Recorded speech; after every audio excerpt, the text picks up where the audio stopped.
Bienvenue dans Liberté en vrai et en vrac, le podcast qui explore la liberté des femmes sous toutes ses formes. Je suis Marine. Après des années en finance et conseils spécialisés en conduite du changement, j'ai compris que la liberté ne s'attend pas, elle se construit. Qu'elle soit professionnelle, personnelle, corporelle ou spirituelle, elle demande des clés concrètes et une bonne dose d'audace. Chaque semaine, je donne la parole à des femmes authentiques, des femmes comme toi et moi, qui ont osé le pas de côté. Ensemble, on décortique leur parcours et leurs déclics pour que tu puisses toi aussi tracer ton propre chemin. Et si tu sens que c'est le moment de faire ton pas de côté, j'ai 2 choses pour toi. Le rituel du pas de côté, un week-end immersif que j'ai co-créé avec Laurie et Marussia, une fois par an, pour s'arrêter, regarder sa vie en face et repartir autrement. Et le CAP, un programme d'accompagnement de 3 mois pour mieux te connaître, mieux choisir et avancer enfin dans la direction qui te ressemble vraiment. Avec moi, des coachs certifiés et un groupe de femmes qui cheminent dans la même direction. Les liens sont en description. Bienvenue à l'aventure. Hello tout le monde. On se retrouve pour la mini-série de juillet sur la partie plutôt Human Design, numérologie, c'est-à-dire les derniers outils que j'ai découverts ces derniers mois. Qu'est-ce que ça m'a appris sur moi et pourquoi je n'arrête pas d'en parler autour de moi. Vous pouvez demander à tous mes potes, toute ma famille, tous les gens que je rencontre, je leur dis c'est quoi ta date de naissance, etc. Voilà, donc pourquoi j'arrête pas d'en parler et pourquoi c'est un sujet qui me passionne ces derniers temps et surtout qui m'a beaucoup éclairée. Et c'est vrai que j'arrête pas d'en parler parce que à tout le monde, parce que je trouve que c'est des outils hyper intéressants qui mettent des mots sur la manière dont on fonctionne naturellement, dont on est né pour faire des choses, etc. Alors que d'autres outils type de personnalité, les couleurs que j'ai pu passer et qui sont des outils très éclairants aussi, plutôt pour la partie pro, t'expliquent plutôt comment tu réagis dans une situation professionnelle. Alors que là, ça parle vraiment de toi et ton fonctionnement naturel, que ce soit pro ou perso. Donc voilà. Bon, du coup, c'était juste pour vous dire aussi, je suis pas une experte, je suis vraiment quelqu'un qui a découvert ça ces derniers temps, qui a beaucoup creusé le sujet, qui a même rejoint un programme, pour construire son business en fonction de son design humain, et cetera. Donc voilà, l'idée, c'était plus vous en parler rapidement, d'essayer de dégrossir un peu et vous expliquer un peu comment ça fonctionne, mais voilà, je suis pas une experte, je suis pas certifiée là-dedans. Donc en gros, on va commencer par plutôt c'est quoi le human design ou design humain, en mode version simple. Du coup, c'est vrai que quand parfois je dis ça, les gens se disent: «OK, elle va me tirer les cartes, c'est quoi encore ce délire?» Non, pas du tout. En fait, l'idée, c'est vraiment, issue de différentes méthodes scientifiques et spirituelles, effectivement. C'est sorti, il y a pas mal d'années, et cetera et en gros, on nous dit qu'il y a vraiment 5 types énergétiques, en fait, sur Terre. Donc en fait, vous rentrez dans une de ces, 5 catégories. C'est pas un signe astro, c'est plutôt, comment t'es né, comment t'interagis, et cetera et donc il y a 5 types énergétiques. Il y a 2 types énergétiques qui sont un peu les plus courants, les générateurs, qui représentent à peu près 30-35 et les générateurs manifestors, qui est un peu, un mixte entre le générateur et un autre type, et ces deux-là, ils représentent à peu près 70 de la population. Donc on va en retrouver et en fait, ce qu'ils ont en commun, c'est qu'ils ont plutôt une énergie constante. C'est-à-dire en tout cas pour ce qu'ils aiment, ils vont avoir, comme une petite pile ou un petit moteur, on va dire ça comme ça, comme un générateur en fait.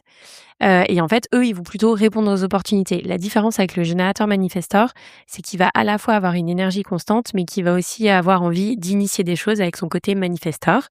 Et effectivement, il y a un autre type, qui s'appelle le manifestor, qui représente plutôt 9 de la population et lui, il va plutôt être là pour, initier, ouvrir des portes et il va fonctionner un peu par impulsion. Il va avoir des cycles, énergétiques. Il y a également, un autre type qui s'appelle le projector, qui représente 20 de la population. Donc là, il est plutôt, là pour guider les autres, pour, l'expert. Il voit les autres mieux qu'ils se voient eux-mêmes, et cetera et il fonctionne aussi sur invitation. Il faut l'inviter, vraiment, par exemple, à donner son avis, et cetera si, vous allez voir un expert. Moi, j'en ai dans ma famille et en fait, après, il y a le type le plus rare qui est le réflecteur, qui lui, va vraiment être plutôt le miroir de l'environnement dans lequel il se trouve, et c'est très rare et il est plutôt, câblé sur les cycles lunaires. Donc il va avoir un cycle de décision, plutôt d'1 mois, donc sur les cycles de la lune. Donc voilà, ça va être beaucoup plus long. Donc en gros, voilà, 5 types, et moi, du coup, j'ai découvert que je faisais partie du type manifestor.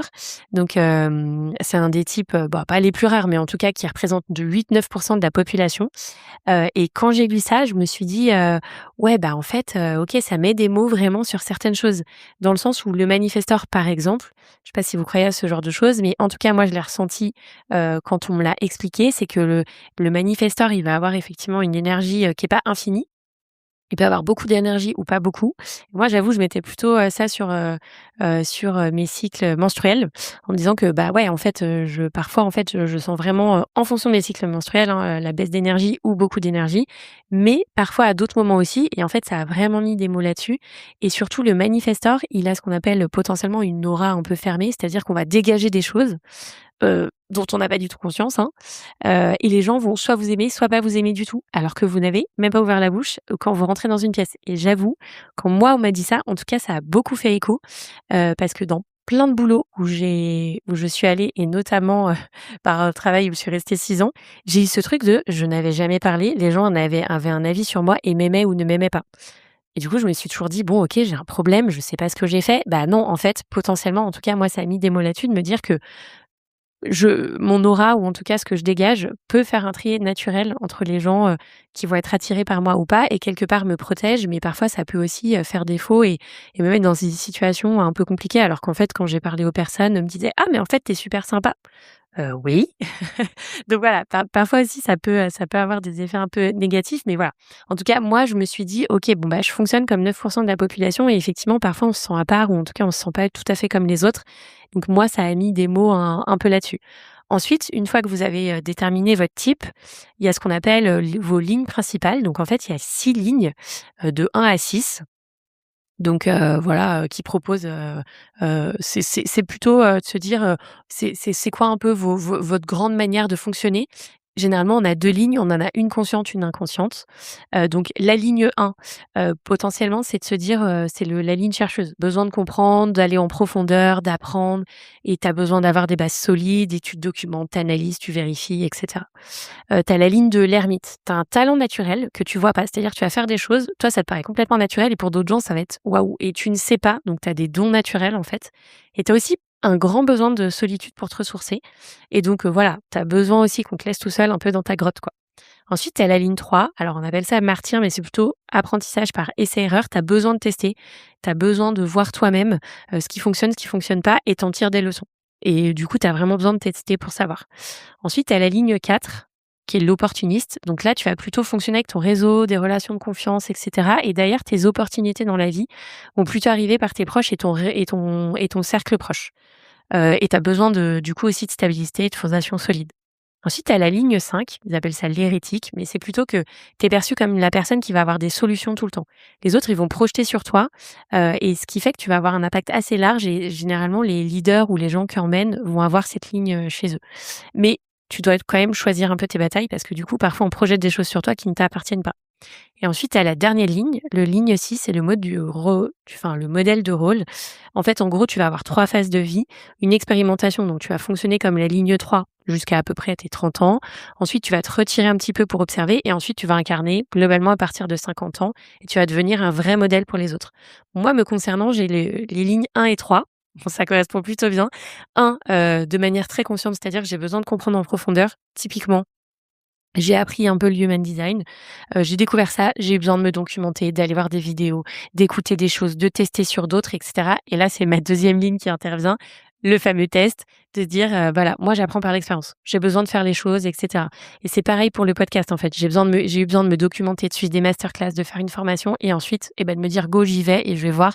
J'ai besoin de mettre les mains moi-même dans le montage et c'est moi qui fais tout et cetera donc voilà et je me suis aussi dit que vu mes CV professionnels, j'ai pas raté quoi. Après on me disait: «Oui, elle se cherche, elle est un peu instable et cetera». Bah non, en fait, moi j'ai besoin d'apprendre des nouvelles choses en permanence et de nourrir du coup mes valeurs. Mais en vrai, j'ai aussi mis des mots sur, c'est comme ça que je fonctionne et en même temps, j'ai besoin de tester en permanence et une fois que j'ai testé et que je maîtrise, j'ai besoin de passer à autre chose.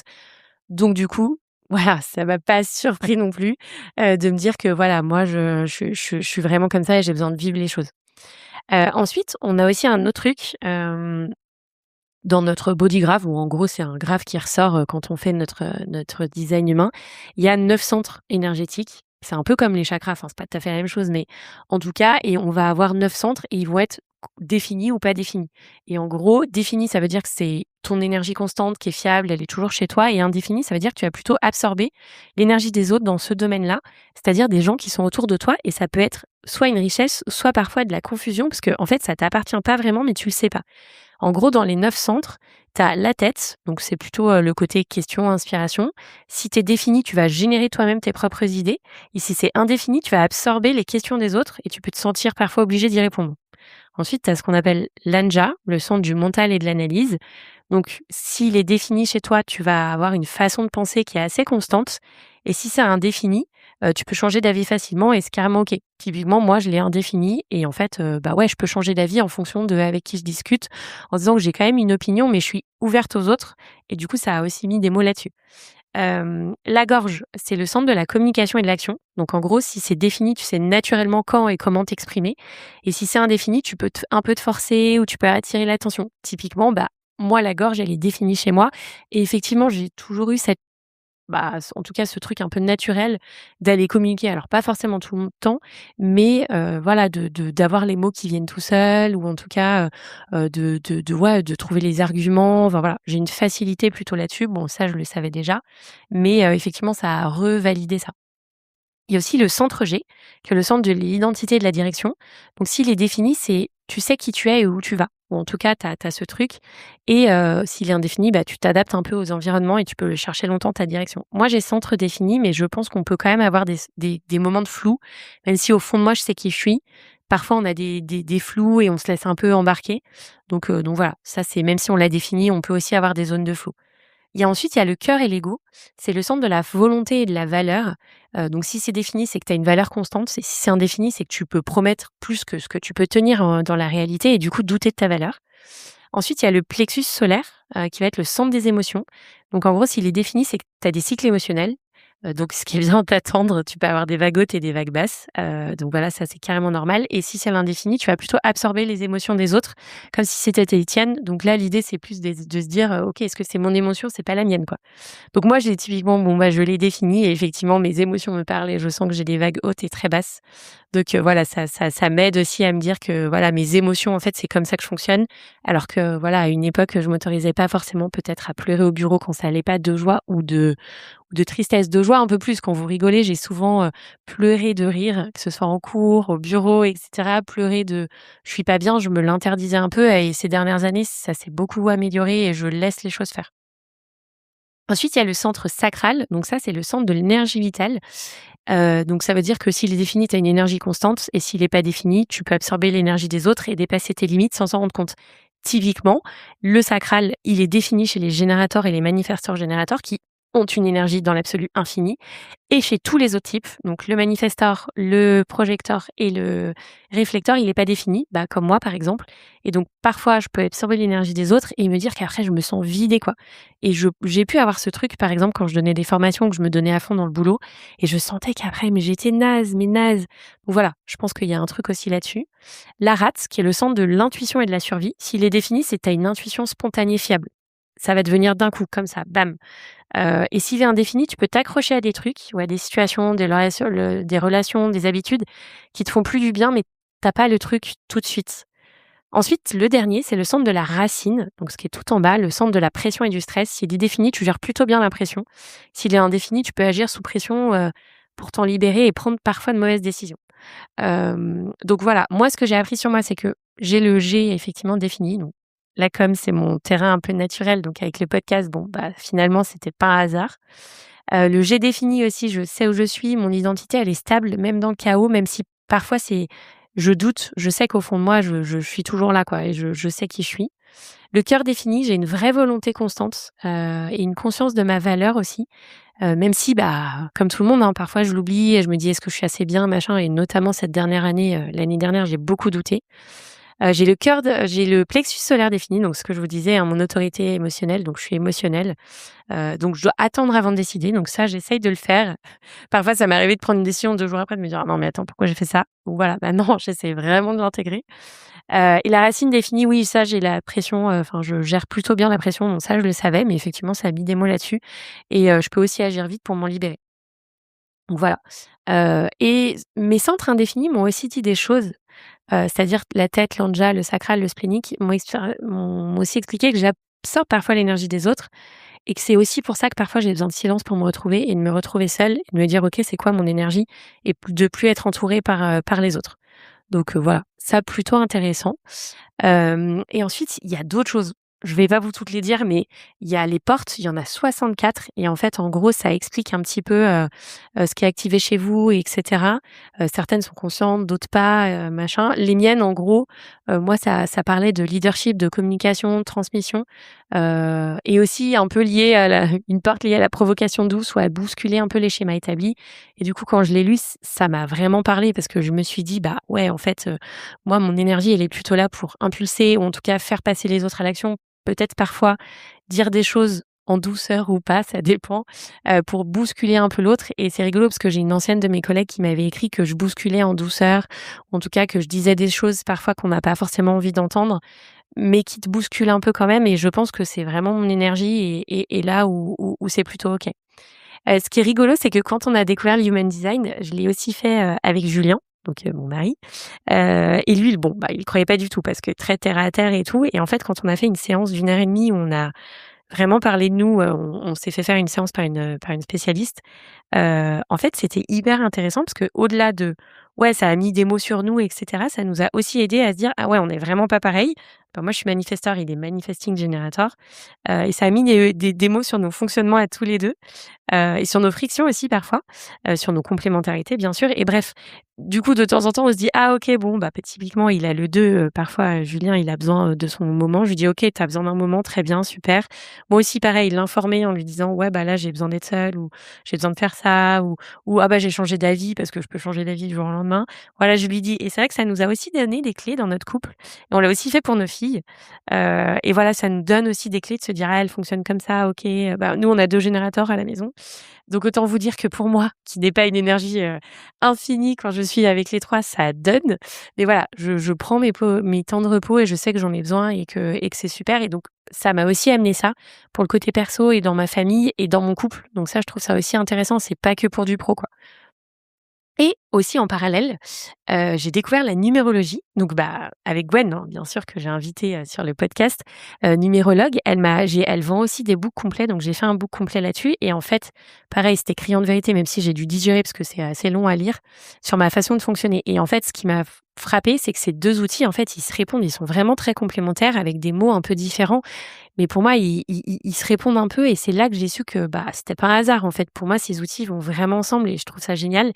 Et ce qui amène la numérologie versus le human design en plus, et c'est là où je vous en ai déjà parlé un tout petit peu, hein, c'est de comprendre aussi l'énergie dans laquelle je me trouve. En disant qu'en numérologie, bon, bah, il y a des énergies collectives et tu as aussi une année personnelle, un mois personnel, des jours personnels et que chaque cycle a un peu une vibration différente. Par exemple, le 1, bah, c'est l'année des nouveaux départs. Vous avez dû en entendre beaucoup parler parce que en 2026, l'énergie collective et l'année, collective est plutôt des nouveaux départs, des initiations et cetera. Vous avez aussi, par exemple, l'année 4 qui est plutôt l'année de la construction, des fondations et l'année 9, la fin d'un cycle, l'année dans laquelle je me trouve aujourd'hui, qui est plutôt le lâcher prise, lâcher des choses pour que de nouvelles entrent pour les 9 prochaines années. Et ça, je trouve que, en tout cas, moi, j'ai essayé de l'intégrer dans, OK, dans quel mois je suis, dans quelle année je suis, en me disant: «Bah, ouais, j'ai ressenti je dois un peu lâcher prise, je dois prendre du temps pour moi et tout». Bah, je suis en année 9 et en même temps, j'ai quand même aussi envie d'initier des choses, donc j'essaye de me laisser porter et de me dire que je suis plutôt dans une année où j'ai envie de tester. Et ça correspond plutôt à ça et donc du coup, en fonction des mois, des jours et cetera, quand je me sens moins bien, que je me pose des questions, je me dis: «Ah OK, je suis dans quel mois? Est-ce que je suis dans 1 à 9 et cetera et du coup, moi, j'essaye vraiment de l'utiliser en mode plan d'action et comment je planifie les choses et du coup, c'est plutôt à ça que je m'en sers. Donc voilà, moi je trouve ça plutôt cool et typiquement, vous voyez, pour les dates de lancement ou ce genre de choses, j'essaye de regarder dans quelle énergie je me trouve. Voilà et ça, c'est plutôt cool. En tout cas, j'apprivoise un peu le truc. C'est pas une science exacte, hein, c'est plutôt une boussole, et en tout cas, de me dire que, voilà, je vais plutôt dans le flow, de ce qui arrive et je dans la bonne énergie, quoi. Donc voilà, tout ça pour vous dire que ça, j'ai découvert ça ces derniers mois et j'avoue, je me suis retrouvée, je pense que c'était en mai où voilà, je vous avais fait un podcast, je me posais beaucoup de questions, bon ça s'éclaircissait un petit peu. Je me suis dit pour passer à l'action, j'ai vraiment besoin de voilà, de rejoindre un programme ou en tout cas qui va m'aider à me cadrer un petit peu et j'ai rejoint en fait, mi-mai, fin mai, le programme BBD de Vanessa, Son of Mine, Business by Design. C'est vraiment un programme j'ai eu quelques questions donc c'est l'occasion d'en parler aussi. Où en fait, vous construisez votre business en fonction de votre design humain et en gros, ça se dit, bah, tu construis pas un business quand tu es manifestor, la même chose qu'un projecteur, la même chose qu'un générateur et cetera et au fur et à mesure, bah, du coup, tu vas aussi un peu plus, en profondeur dans ton design humain donc j'apprends encore des nouvelles trucs donc ma ligne 1 est trop contente et moi aussi. Hem et du coup, c'est hyper intéressant de se dire ça et surtout, à quoi ça me sert? Ça me sert à me dire: «OK, moi j'ai pas une énergie constante, donc ça veut dire qu'il faut que j'arrive à construire un business potentiellement avec des phases asynchrones ou en tout cas je vais pas être là tout le temps 24 heures sur 24». Typiquement, en tout cas, c'était pas une volonté, mais je veux pas coacher. J'avais envie d'aider les femmes à aller plus loin, mais je me suis dit: «Bah, moi déjà je voulais pas et je sentais comme ça et effectivement c'est pas aligné à mon énergie de coacher en one to one, enfin, personne à personne tout le temps et d'enchaîner. Ça, c'est pas du tout dans mon énergie». Heu, de respecter du coup aussi mes cycles, de me dire qu'il y a des cycles où je vais être à fond, d'autres où je vais avoir besoin de repos. Voilà, et ça m'a plutôt ce programme, il me permet plus de me donner des permissions, je pense, que j'osais pas, en me disant: «Ouais, j'ai envie de moi de me construire un» enfin voilà, j'ai envie de me construire un business où je vais pas forcément travailler 5 jours sur 7, de 9 heures à 17 heures comme un salarié. J'ai envie, de me prendre, bah, les vendredis après-midi, de pouvoir me prendre une journée dans la semaine, pour profiter de ma famille, pour sortir, pour aller voir une copine, pour aller déjeuner, pour aller lire un bouquin et apprendre des nouvelles choses et ça, je sens que j'en ai vraiment besoin. C'est pas juste: «J'ai pas envie de bosser». Non, je pense que mon énergie, elle est vraiment là et du coup, je mets des mots là-dessus et ça fait que confirmer les choses et typiquement, bah, l'épisode, il sera sorti, mais Gwen, qui a construit son business en se disant qu'elle avait du sport, qu'elle était là quand elle devait bosser et cetera. Bah, voilà, je trouve ça hyper intelligent et d'avoir d'autres projets à côté. Pour info, Gwenaëlle est manifesting générateur, donc elle a besoin de 15 projets en même temps. Donc c'est rigolo d'ailleurs quand je l'ai vu, je lui ai dit, et voilà et de se dire qu'en fait, elle l'a senti, elle a construit un business en fonction de son énergie et c'est ça qui est assez dingue et ça, je trouve ça fou, se dire que ouais, bah, en fait, j'ai pas besoin de gagner un argent infini. Évidemment que mon ego aurait envie de faire 1 million de chiffre d'affaires. Je les ferai peut-être un jour, mais voilà, l'idée, c'est que moi, ce qui m'intéresse, c'est vraiment de construire un business aligné à moi, à ma vie, à mes valeurs, à ce dont j'ai besoin, à me nourrir aussi et c'est vraiment que ça, que Business by Design, donc l'idée, c'est que je me laisse des plages de repos, c'est que je me laisse des plages de 3 heures où je me dis: «OK, je fais le podcast là, 3 heures, 3 heures là, je me planifie rien, je laisse place à la créativité et à ce qui peut arriver chez moi» parce que les idées arrivent aussi comme ça. Donc ça, c'est hyper intéressant. De me dire que, bah, voilà, ma zone de génie, tout le monde parle de ça, c'est très à la mode, mais de se dire que c'est plutôt dans l'impulsion, de voir des choses et de faire passer à l'action les autres et je pense que c'est vraiment ça et je vous l'ai dit dans l'épisode, qui est passé avant, de passer à l'action, comment j'ai pu faire passer à l'action et de me dire qu'en fait, pour moi, ça paraissait naturel, mais peut-être que c'est un don ou en tout cas, j'ai réussi à mettre des mots dessus que oui, je pense que c'est un truc de faire passer à l'action et en le faisant moi-même aussi, hein, d'ailleurs. Initier des mouvements, donner envie et cetera. Donc voilà et construire des business à côté, d'où potentiellement le week-end, ce sera en présentiel et franchement, j'ai très envie de le faire. On le fait à plusieurs, mais je ne pourrais pas faire ça tous les week-ends et ça, je le sais. C'est pour ça que je construis à côté de l'accompagnement en ligne, un programme un peu comme j'ai suivi moi, où en fait, vous le faites, vous allez pouvoir le faire quand vous voulez, mais quand même avec un coaching individuel et des coachings collectifs aussi, sur 3 mois. Donc voilà, des contenus qui peuvent vivre sans moi, mais des formats aussi qui me laissent du temps et j'ai aussi besoin de partager, d'échanger, d'impulser, du coup les lives collectifs. Donc voilà, l'idée c'est vraiment que, en tout cas moi je construis comme ça et en tout cas j'ai envie d'essayer et c'est comme ça que j'avance et voilà et paradoxalement que je me «trahis pas» entre guillemets. Donc voilà, donc tout ça pour vous dire, je suis pas experte en human design et ni en numérologie, je m'y intéresse beaucoup, j'ai fait des lectures, je suis un programme du coup qui me permet de construire mon business en fonction de ça, donc j'apprends beaucoup et je suis plutôt quelqu'un qui a trouvé des outils qui m'ont permis de comprendre, et de comprendre aussi les autres, hein. Ça m'aide aussi à comprendre mon entourage et tout et ça, c'est quand même super. Vous pouvez explorer, hein, chercher, votre type, Human Design France fait des cartes et puis après vous pouvez parler avec les IA ou aller faire une analyse plus poussée et cetera. Moi, ce qui me touche, voilà, c'est que dans ces outils, ils disent pas ce que vous devez faire, ils vous aident juste à vous comprendre, à arrêter de vous battre contre votre nature, à mettre des mots sur des choses que vous avez de manière complètement inconsciente aussi et à avancer aussi, comme ça. Et moi, c'est exactement ça, en fait, que j'ai envie en tout cas, c'est vraiment des outils que j'ai envie d'utiliser dans mon futur accompagnement, notamment dans la première phase de reconnexion à soi et cetera. Heu, voilà, pour vous permettre, de voir ces outils avec des expertes qui vous éclaireront, comme moi elles m'ont éclairée. Parce que se connaître, vraiment ses dons, son énergie, ses cycles, pour moi, c'est vraiment la base de tout, avant de passer à l'action et avant de choisir une direction, et avant d'avancer, quoi. Donc voilà, j'en parlerai probablement plus en détail dans les prochaines semaines et le programme sortira peut-être en même temps que cet épisode d'ailleurs. Mais c'est vrai que si vous êtes, hésitez pas à venir me poser des questions et cetera. Mais si vous êtes curieuse, bah, voilà, venez me poser des questions, restez dans le coin et puis, voilà. Bon, en tout cas, c'était vraiment, un truc où j'avais envie de vous partager, moi, ce qui me touche, ce qui m'a fait avancer, en vrai, en vrac, hein. Il y en avait un peu dans tous les sens dans cet épisode, mais je vous dis à très vite. Merci d'avoir partagé ce moment avec nous. Si cet épisode t'a inspiré, pense à t'abonner, laisse-moi 5 étoiles et partage-le autour de toi. Ça m'aide énormément à faire grandir ce média. D'ici là, prends soin de toi et de ta liberté. Et surtout, n'oublie pas, la liberté, ça commence par un choix.